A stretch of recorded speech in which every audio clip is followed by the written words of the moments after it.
Hi. പാശ്ചാത്യ സാഹിത്യ സിദ്ധാന്തങ്ങളില്ലാത്ത പരീക്ഷ വളരെ കുറവാണ്.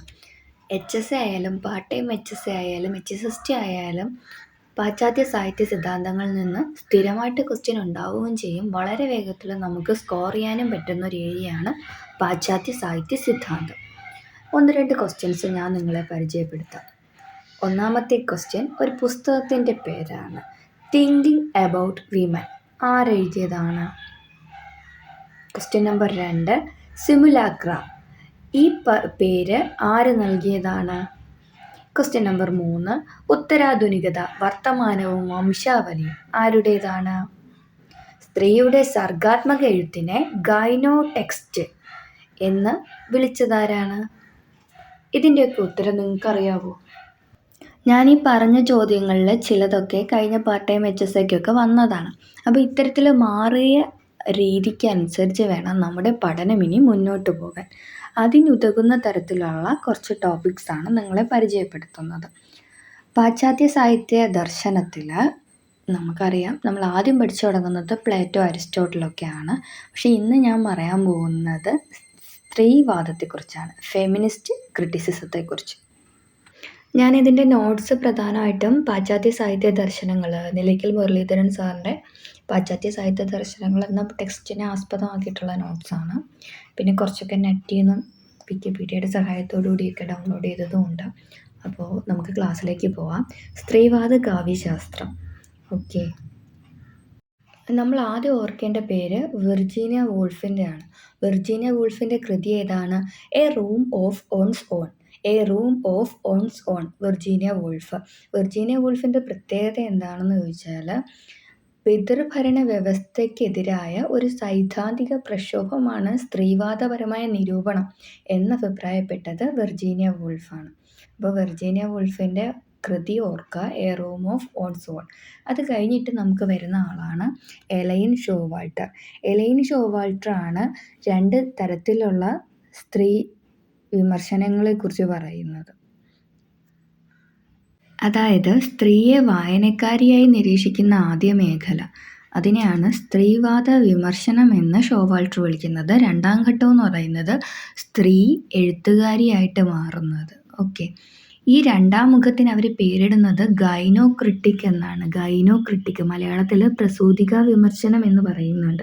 അപ്പോൾ സ്ത്രീയുടെ സർഗാത്മക എഴുത്തിനെ ഗൈനോ ടെക്സ്റ്റ് എന്നും ഗൈനോ ടെക്സ്റ്റുകളെക്കുറിച്ചുള്ള ഈ ഒരു പഠനത്തിനെ ഗൈനോ ക്രിട്ടിക് എന്നും വിളിച്ചത് എലൈൻ ഷോവാൾട്ടറാണ്. മറന്നു പോകരുത്. അവരുടെ കൃതി ഏതാണ്? A literature of their own. A literature of their own എന്നുള്ളതാണ് എലൈൻ ഷോവാൾട്ടറിൻ്റെ കൃതി. ഇത് കൂടാതെ അവർ 3 തരം ഘട്ടങ്ങൾ കൂടി അവതരിപ്പിക്കുന്നുണ്ട്. നിങ്ങൾ കേട്ട് കാണും. Feminine, feminist, female. മലയാളത്തിൽ ഫെമിനൈൻ എന്നത് സ്ത്രൈണവും, ഫെമിനിസ്റ്റ് എന്നത് സ്ത്രീവാദപരവും, ഫീമെയിൽ എന്നത് സ്ത്രീ വിഷയകവുമാണ്. ഓക്കെ, ഇതും കൂടി ഓർത്തു വെച്ചേക്കാം. ഇനി കുറച്ചുകൂടെ ഡീറ്റെയിൽഡ് ആയിട്ട് പറയുകയാണെങ്കിൽ, ഫെമിനൈൻ എന്ന് പറയുന്നത് പുരുഷ സാഹിത്യത്തെ അനുകരിച്ചു കൊണ്ട് എഴുതുന്ന ഒരു കാലഘട്ടമില്ല, അതാണ്. 2ാമത്തെ ഘട്ടത്തിൽ ഈ പുരുഷൻ്റെ എഴുത്തുകളെ പ്രതിഷേധിച്ചു കൊണ്ട് എഴുതുന്നതാണ് ഫെമിനിസ്റ്റ് എന്ന് പറയുന്നത്.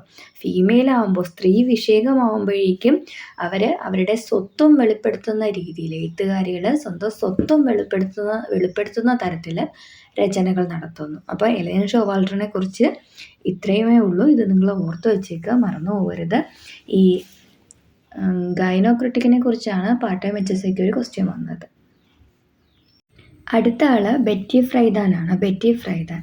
അപ്പോൾ ഈ ബെറ്റി ഫ്രൈദാൻ വരുന്നൊരു സമയം എന്ന് പറയുന്നത് കറുത്ത വർഗത്തിൽപ്പെട്ട വനിതകളുടെ പ്രസ്ഥാനമായ ബ്ലാക്ക് ഫെമിനിസം ഒക്കെ പാശ്ചാത്യ ദേശത്ത് പുതിയ ചലനങ്ങൾ സൃഷ്ടിച്ചുകൊണ്ടിരിക്കുന്ന ഒരു സമയത്താണ് ബെറ്റി ഫ്രൈദാൻ വരുന്നത്. നിങ്ങൾക്ക് തമ്മിൽ തിരിഞ്ഞു പോകാതിരിക്കാനാണ് ഇങ്ങനൊരു കഥ പോലെയൊക്കെ പറയുന്നത്. അപ്പോൾ ബെറ്റി ഫ്രൈദാൻ്റെ ഏറ്റവും ഇമ്പോർട്ടൻ്റ് ആയിട്ടുള്ള ടെക്സ്റ്റ് ദ ഫെമിനൈൻ മിസ്റ്റിക് ആണ്. ചോദിച്ചിട്ടുണ്ട്. ദ ഫെമിനൈൻ മിസ്റ്റിക് 1963 പുറത്തു വന്ന ദ ഫെമിനൈൻ മിസ്റ്റിക് ആണ് ബെറ്റി ഫ്രൈദാൻ്റെ പുസ്തകം എന്ന് പറയുന്നത്. ഇനി അടുത്ത ആളെന്ന് പറയുന്നത്, ഒരാൾ സ്ത്രീയായി ജനിക്കുകയല്ല, സ്ത്രീയായിട്ട് തീരുകയാണ് ചെയ്യുന്നത് എന്ന് അഭിപ്രായപ്പെട്ട ആൾ ആരാണ്? സിമോൺ ഡി ബൂവയാണ്. സിമോൺ ഡി ബൂവയുടെ പുസ്തകം അറിയായിരിക്കും, the second sex.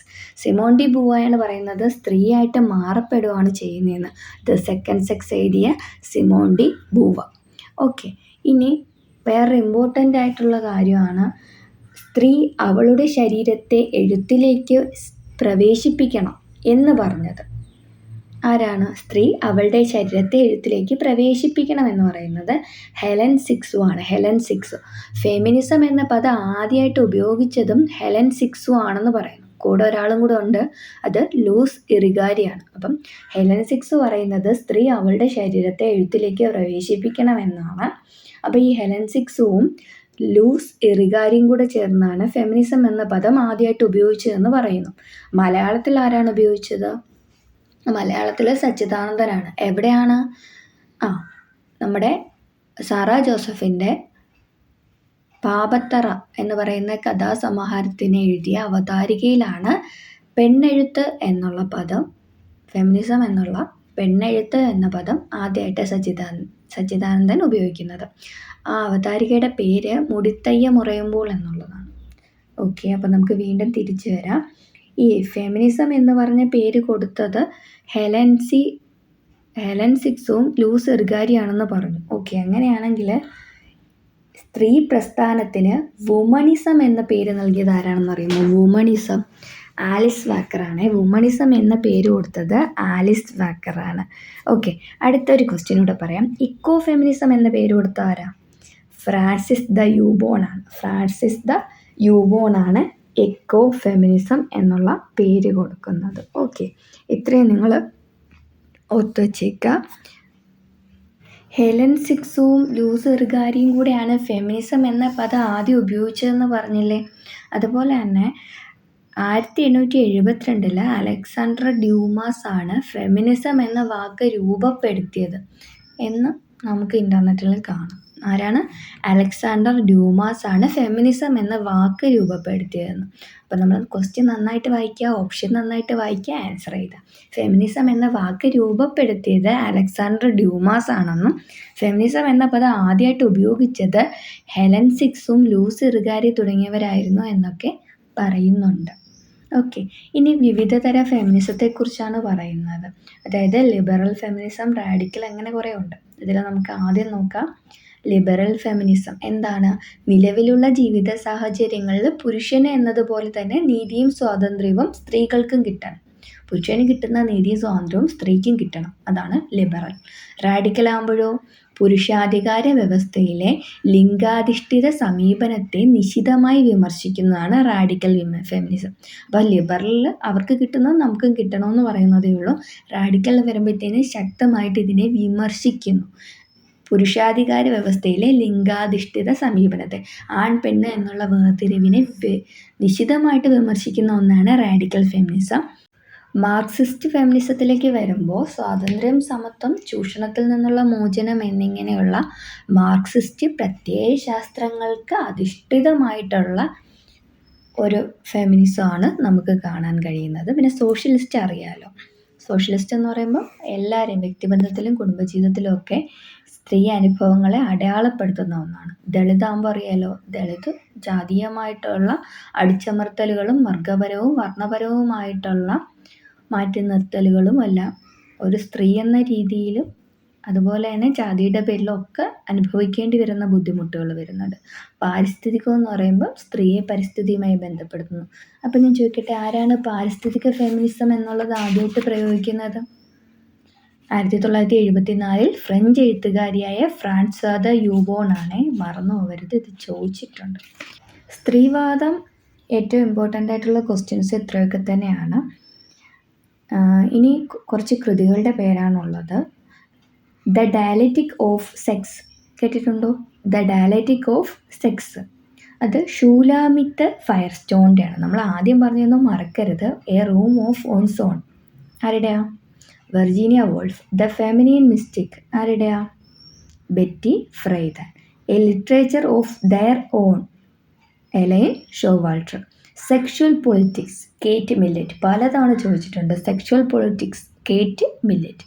The second sex Simone de Beauvoir. പിന്നെ ഇപ്പോൾ പറഞ്ഞ the dialectic of sex Shulamith Firestone. ഇത് കൂടാതെ തിങ്കിങ് അബൌട്ട് വിമൻ മേരി എൽമാൻ്റെ ആണ്. Thinking about women Mary Ellmann. The female imagination Patricia Meyer. The female imagination Patricia Meyer. Literary women Elaine Moers. Literary women എന്നുള്ളത് Elaine Moers. Thinking about women Mary Ellmann. Thinking about women Mary Ellmann. About women Ellmann. Women Ellmann. Okay. The female eunuch Germaine Green. Eunuch main. Eunuch main ആ ഒരു rhyming word പോലെ ഓർത്ത് വെച്ചേക്കുക. The female eunuch Germaine Greer. The female imagination Patricia Meyer. Patricia imagination. Patricia imagination. Okay. Patricia imagination. Literary women Ellen Moers. Women Ellen. Women Ellen. Okay. അപ്പോൾ 2 women ഉണ്ടല്ലേ, അതുകൊണ്ട് literary women Ellen മോയേഴ്സ് എന്ന് പഠിച്ചു വെച്ചേക്കുക. Thinking about വിമനും മേരി എൽമാനാണ്. Okay. ഇനി നമുക്ക് മലയാളത്തിലേക്ക് വരാം. മലയാളത്തിലെ സ്ത്രീപക്ഷ എഴുത്തുകളെക്കുറിച്ച് പറഞ്ഞതാണ്. അതിൽ പ്രധാനപ്പെട്ട സ്ത്രീപക്ഷ നോവലുകളും കഥകളും കവിതകളും ഒക്കെ നമുക്ക് കുറേശ്ശെയായിട്ട് പഠിക്കാം. അപ്പം ഇന്ന് കുറച്ച് പ്രധാനപ്പെട്ട സ്ത്രീപക്ഷ നോവലുകൾ പറയാം. അതിൽ സ്ത്രീപക്ഷ, അതായത് ഫെമിനിസം എന്നുള്ള വേർഡ് വരുന്നത് സാറാ ജോസഫിൻ്റെ പാവത്തറ എന്ന് പറയുന്ന കഥാസമാഹാരത്തിലാണെന്ന് പറഞ്ഞല്ലോ. അപ്പോൾ നമുക്ക് സാറാ ജോസഫിൻ്റെ നോവലുകൾ നോക്കാം. ആദി, ഒതപ്പ്, ഇതൊക്കെ ഊരുകാവൽ, ഇതൊക്കെ സാറാ ജോസഫിൻ്റെ സ്ത്രീപക്ഷ നോവലുകളാണ്. ആളോഹരി ആനന്ദം, ഓക്കെ, ഊരുകാവൽ. അപ്പോൾ ഏതൊക്കെയാണ്? ആദി, ആളോഹരി ആനന്ദം, ഊരുകാവൽ, ഒതപ്പ്. ഇതൊക്കെ ആരുടെയാണ്? ഇതൊക്കെ സാറാ ജോസഫിൻ്റെയാണ്. ഇനി ഈ ഒരു കാലഘട്ടത്തിൽ ഒരാളാണ് ആര്? KR മീര. KR മീരയുടെ ആരാച്ചർ വളരെ ഇമ്പോർട്ടൻ്റ് ആയിട്ടുള്ള ഒന്നാണ്. പിന്നെ ഖദീജ മുംതാസിൻ്റെ ബർസ എന്ന് പറയുന്ന ഒരു നോവലുണ്ട്. പിന്നെ ലിസി എന്ന് പറയുന്ന എഴുത്തുകാരിയുടെ വിളനിലങ്ങൾ വിലാപ്പുറങ്ങൾ. വിളനിലങ്ങൾ വിലാപ്പുറങ്ങൾ ലിസി. വിളനിലങ്ങൾ വിലാപ്പുറങ്ങൾ ലിസിയുടെയാണ്. പിന്നെ BM സുഹറയുടെ നിഴൽ, ആകാശഭൂമികളുടെ താക്കോൽ, നിലാവ്. ഇതൊക്കെ സ്ത്രീപക്ഷ നോവലാണ്. ഇതൊക്കെയാണ് നിഴൽ, ആകാശഭൂമികളുടെ താക്കോൽ, നിലാവ്. ഇതൊക്കെ BM സുഹറയുടെയാണ്. CS ചന്ദ്രിക കേട്ടിട്ടുണ്ടോ? അവരുടെ പിറ എന്ന് പറയുന്ന ഒരു നോവൽ. കമല സുരയ്യയുടെ വണ്ടിക്കാളകൾ. പിന്നെ R ശ്രീലേഖയുടെ ജാഗരൂക. ജാഗരൂക നോവലാണ്. ജാഗരൂക എന്ന് പറയുന്ന കഥ ആരുടെയാണ്? പ്രിയ ASൻ്റെ ആണ്. അവാർഡൊക്കെ കിട്ടിയതല്ലേ. ഓക്കെ. പിന്നെ ഈ അടുത്തല്ല, കുറച്ച് നാളായ സുഗന്ധി എന്ന ആണ്ടാൾ ദേവനായിക എഴുതിയതാരാ? TD രാമകൃഷ്ണൻ. ഇതൊക്കെ പ്രധാനപ്പെട്ട സ്ത്രീപക്ഷ നോവലുകളാണ്. ഇനി സ്ത്രീപക്ഷ കഥകൾ നോക്കാം. സ്ത്രീപക്ഷ കഥകളിൽ എൻ്റെ ഒരു ഫേവറേറ്റ് ആയിട്ടുള്ള എഴുത്തുകാരിയാണ് KR മീര. അപ്പോൾ KR മീരയുടെ ഒട്ടുമിക്ക കഥകളും സ്ത്രീപക്ഷ കഥകളാണ്. മാലാഖയുടെ മറുകുകൾ, കരിനീല, ഓർമ്മയുടെ ഞരമ്പ്, കൃഷ്ണഗാഥ, മോഹമഞ്ഞ. ഇതൊക്കെ എന്താണ്? സ്ത്രീപക്ഷ കഥകളാണ്. പ്രധാനപ്പെട്ട KR മീരയുടെ. ഇത് മാത്രമല്ല, ഒരുപാടുണ്ട്. നിങ്ങൾ കുറേ കൂടിയൊക്കെ വായിക്കാം. പിന്നെ അക്ഷിതയുടെ ജന്മാന്തര രഹസ്യം, ധന്യരാജിൻ്റെ പച്ചയുടെ ആൽബം. പച്ചയുടെ ആൽബം ഏതൊക്കെ ക്വസ്റ്റ്യന് കണ്ടിട്ടുണ്ട്? ധന്യരാജിൻ്റെ പച്ചയുടെ ആൽബം. ഓക്കെ. ഇനി കവിതകൾ കൂടി പറയാം. കവിതകളിൽ ഏറ്റവും പ്രധാനപ്പെട്ടതാണ് അനിത തമ്പിയുടെ കവിതകൾ. അത് കരയുന്നവൾ, മുറ്റമടിക്കുമ്പോൾ, 5 പരിശ്രമങ്ങൾ തുടങ്ങിയവയൊക്കെ അനിത തമ്പിയുടെയാണ്. അതേപോലെ ആശാലതയുടെ അവസാനത്തെ ഗോപിക എന്നുള്ളത്. പിന്നെ നമ്മുടെ പ്രതിഷ്ഠ, അമ്മയെ കുളിപ്പിക്കുമ്പോൾ, ഇതൊക്കെ എഴുതിയ സാവിത്രി രാജീവൻ്റെ കവിതകൾ. ഇതൊക്കെ നിങ്ങളൊന്ന് നോക്കിപ്പോവുക. ഇതൊക്കെ വളരെ ഇമ്പോർട്ടൻ്റ് ആണ്. ഓക്കെ. ഇനി കണിമോൾ എന്ന് പറയുന്ന ഒരു പുതിയ എഴുത്തുകാരിയുണ്ട്. അവരുടെ വ്യാകുല കന്യക. മ്യൂസ് മേരിയുടെ വെള്ളരി മുറിക്കുമ്പോൾ, കൊറി പുരാണം. ഇതൊക്കെ ശ്രദ്ധിച്ചോട്ടോ. വെള്ളരി മുറിക്കുമ്പോൾ, കൊറി പുരാണം. ഇപ്പം ഈ കഴിഞ്ഞ HSSTക്ക് ഒരു ഇന്ത്യൻ പൂച്ച സുനുവിൻ്റെ കഥ ചോദിച്ചില്ലേ, അതേപോലെയൊക്കെ ഇതൊക്കെ കയറി വരാം. മ്യൂസ് മേരിയുടെ വ്യാകുല കന്യക, വെള്ളരി മുറിക്കുമ്പോൾ. ഓക്കെ. ഇതൊക്കെ വളരെ ഇമ്പോർട്ടൻ്റ് ആയിട്ടുള്ള കവിതകളാണ്. ഇത് മാത്രമല്ല, വിജില ചെറുപ്പാടിനെ പോലൊക്കെയുള്ള കവയിത്രികൾ ഇഷ്ടംമാതിരി എഴുതുന്നുണ്ട്. അപ്പോൾ അതൊക്കെ നമുക്ക് ഇത് മാത്രമായിട്ടൊരു വീഡിയോ ചെയ്യാം. തൽക്കാലം ഇത്രയും ഓർത്ത് വെച്ചേക്കുക. ഇനി സ്ത്രീവാദ നിരൂപണവുമായി ബന്ധപ്പെട്ട കുറച്ച് കൃതികളും കൂടി പറഞ്ഞിട്ട് നമുക്ക് നിർത്താം. അതിൽ ഒന്നാമത്തെ കൃതി എന്ന് പറയുന്നത് സ്വന്തം ഇടങ്ങൾ. ആരുടെയാണ്? സ്വന്തം ഇടങ്ങൾ ജിസ ജോസ് എഴുതിയതാണ്. സ്വന്തം ഇടങ്ങൾ, ജിസ ജോസിൻ്റെ സ്വന്തം ഇടങ്ങൾ, ജിസ ജോസിൻ്റെ സ്വന്തം ഇടങ്ങൾ. ആര്യമാകിലും അനാര്യമാകിലും, ആര്യമാകിലും അനാര്യമാകിലും പി ഗീതയുടെയാണ് കേട്ടോ. കണ്ണാടികൾ ഉടയ്ക്കുന്നത് എന്തിന്? അതും പി ഗീതയുടെയാണ്. ആര്യമാകിലും അനാര്യമാകിലും കണ്ണാടികൾ ഉടയ്ക്കുന്നത് എന്തിന്? ഇതൊക്കെ ഗീതയുടെയാണ്. കൂടാതെ ഒരെണ്ണം കൂടിയുണ്ട്, ആധുനിക മലയാള കവിതയിലെ സ്ത്രീപക്ഷ സമീപനങ്ങൾ എന്ന് പറഞ്ഞിട്ട്. ഓക്കെ, ലീലാവതി ടീച്ചറിൻ്റെ ഒരു കൃതിയുണ്ട്, മലയാള ഈ സ്ത്രീ എന്നുള്ള രീതിയിൽ തന്നെ എഴുതിയത്. അത് പേര് കിട്ടുന്നില്ല, ഓർക്കുമ്പോൾ അടുത്ത വീഡിയോയിൽ പറയാം കേട്ടോ. അപ്പോൾ ആധുനിക മലയാള കവിതയിലെ സ്ത്രീപക്ഷ സമീപനങ്ങൾ, ആര്യമാകിലും അനാര്യമാകിലും കണ്ണാടികൾ ഒടിക്കുന്നത് എന്തിന്, ഇതൊക്കെ ഗീതയുടെ കൃതികളാണ്.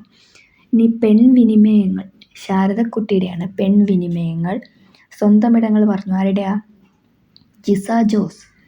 പെണ്ണും അധികാരവും എ നുജൂമിൻ്റെയാണ്. പെണ്ണും അധികാരവും, പെണ്ണും അധികാരവും. സ്വന്തം ഇടങ്ങൾ ജിസ ജോസ്. ആധുനിക മലയാള കവിതയിലെ സ്ത്രീപക്ഷ സമീപനങ്ങൾ, ആര്യമാകിലും അനാര്യമാകിലും കണ്ണാടികൾ ഉടയ്ക്കുന്നത് എന്തിന്, ഇതൊക്കെ ഗീതയുടെയാണ്. സർഗഭാവനയുടെ പെൺപക്ഷം ബി രാജലക്ഷ്മിയുടെയാണ്. ആർ ബി രാജലക്ഷ്മിയുടെ സർഗഭാവനയുടെ പെൺപക്ഷം. ജയദേവിക. ചന്തപ്പെണ്ണുങ്ങളും കുലസ്ത്രീയും എന്നുള്ള കൃതിയൊക്കെ എഴുതിയ ജയദേവിക, അവർ നല്ലൊരു വിവർത്തക കൂടിയാണ് കേട്ടോ. അപ്പോൾ അവരുടെ കൃതിയാണ് ഇത്, പൗരിയുടെ നേട്ടങ്ങൾ, പൗരിയുടെ നേട്ടങ്ങൾ, പൗരിയുടെ നേട്ടങ്ങൾ. പെൺവിനിമയങ്ങൾ എഴുതിയ ശാരദക്കുട്ടി. മറ്റൊരു കൃതി പെണ്ണു കൊത്തിയ വാക്കുകൾ, പെണ്ണു കൊത്തിയ വാക്കുകൾ എന്ന് പറഞ്ഞിട്ടൊരു കൃതി കൂടിയുണ്ട്. ഓക്കെ, പിന്നീടുള്ള ഒരു ഇമ്പോർട്ടൻ്റ് കൃതിയാണ് സ്ത്രൈണ സർഗാത്മകത എഴുത്തും എഴുത്തുകാരികളും. ജ്യോതിലക്ഷ്മിയുടെയാണ് കേട്ടോ. ജ്യോതിലക്ഷ്മിയുടെ സ്ത്രൈണ സർഗാത്മകത എഴുത്തും എഴുത്തുകാരികളും. അപ്പോൾ ഇതൊക്കെയാണ് പ്രധാനമായിട്ടും നോക്കേണ്ട കാര്യങ്ങൾ. ക്ലാസ്സിനെ കുറിച്ചുള്ള അഭിപ്രായം നിങ്ങൾ കമൻ്റായിട്ട് രേഖപ്പെടുത്തുക. ഇനി അടുത്ത ഏത് ടോപ്പിക്കാണ് വേണ്ടത് എന്നുള്ളതുകൂടി കമൻറ്റ് ചെയ്യാം. അടുത്തത് ദളിത് എടുക്കാമെന്നാണ് ഞാൻ ഉദ്ദേശിക്കുന്നത്. ഓക്കെ.